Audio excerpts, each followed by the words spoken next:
Salamat. Ay, oh.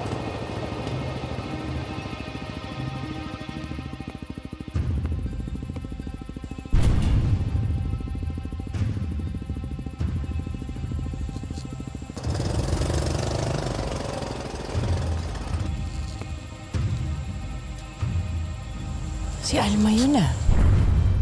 Siguro sapat na itong pinamili natin. Total, konti lang naman tayo eh, no? Oo, Nay. Alam mo, Nay, gusto ko, pag kinasal ako, katulad lang din ng simpleng kasal ni Napain tsaka Joanne. Yung pinakamalapit lang sa buhay nilang imbitado. Tapos, sa bahay na lang din ni Mayor yung venue. Para tipid. Alam mo, gutom lang yan. Pakainin na kita dun sa loob. O basta lahat ng pinamili natin, imbak natin sa ref. Total, sa linggo pa naman ang kasal. Sige pa. Halika na.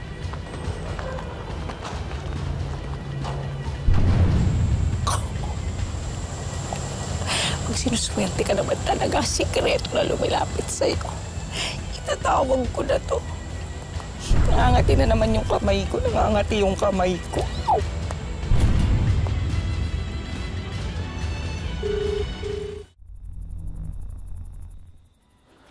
Oh, eto pa. Sabi ni Nay Alma, punuin daw natin ng bulaklak.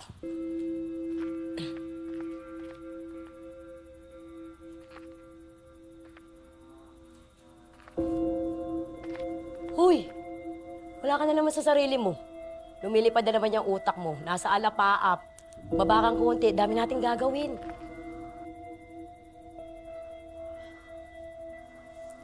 Pasensya ka na. May naalala lang ako eh. Sabi ko na nga ba eh. May nangyari sa inyo ni Elias nung nando kayo sa Sapang Bato. Wala! Sus, kunyari ka pa, may nangyari sa inyo? Wala. Pero... dun ko mas nagustuhan si Elias. Hindi niya ako pinagsamantalahan. Sa totoo nga, nagkalagnat ako dun eh. Tapos inalagaan niya ako. Sus, yun lang? Oo naman.